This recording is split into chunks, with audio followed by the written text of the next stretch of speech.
Are you struggling to get your dog to lie down? My name's Rachel, I'm a clinical animal behaviourist and I run Nose to Trail.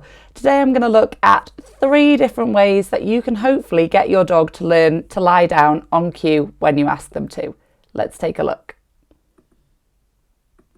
Okay, so the first method we're going to have a look at is capturing. Capturing on the whole is quite a slow process because what we're doing is we're waiting for the dog to naturally offer that behaviour, and then we're basically taking a photo of it and telling them that we like it. So in this video you can see my old girl Maisie. She's naturally lying down on her bed, and because she's chosen to do that, I've just used my marker word and fed her a treat. Down. Yes. Then what I want to do is start to add in the cue word that Down. means lie down. Yes. So for my guys it's down. So I just say down and give her a treat Down. because she's already doing that behaviour. Now it's a little bit slower than some of the other methods that we'll look at, but this is a useful one if you're finding it really difficult to physically get your dog to do the behaviour. Now what we're moving on to is the more traditional luring method. Sometimes I refer to this way of doing this as nose to toes. So I start off with the dog in a sit position, and then I'm simply using a tiny piece of his food. Okay, it's not an exciting treat for my guys. This is their breakfast. This is just some kibble that they get fed, some biscuits.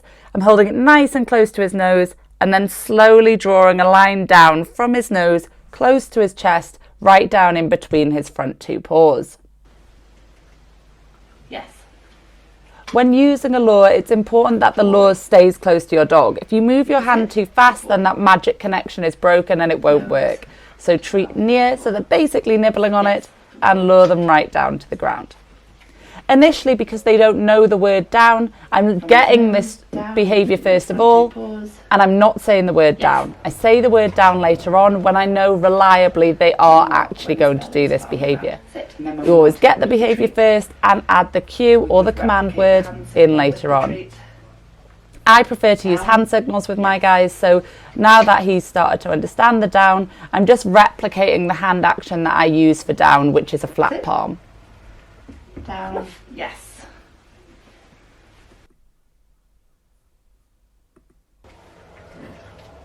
Sit. Good boy. Down. Yes.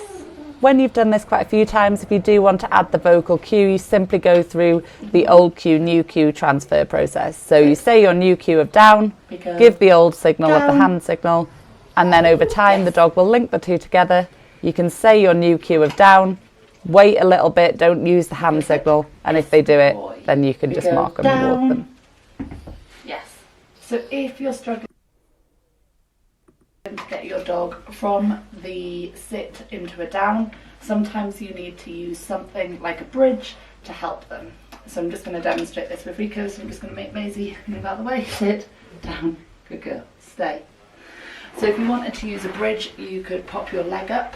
Okay, this is particularly helpful for larger dogs, and you basically start by luring the dog, so treat near their nose and guiding them under your leg. Good boy. So you can see his front legs had to bend to be able to do that. Good boy. And if we wait, his bottom should drop down eventually.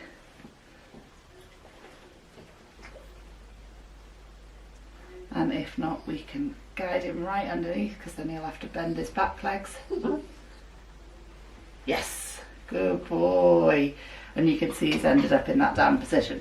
So we'll give him another go in just a second. So treat under the nose, and if your leg is too high they won't do it.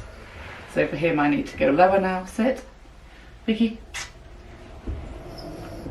There we go. So it's getting him Now into with that this position. method that I'm doing Yes, here, where I'm good luring them under a boy. bridge, really important that you don't do this boy. with an unfamiliar dog. Okay, Good these are boy. my Right, pet come. dogs, they know Get me, it. they trust me, they feel I'll have safe another with go me. with him with I my leg wouldn't even be lower getting a if I can strange do. dog, so a client's dog I've not met before, I wouldn't be asking them to crawl so closely under my leg. Under. You can use other items, okay, I've had people use household objects before, but if it's your own dog and you've got that bond and they're happy being touched and interacting with you, that's great.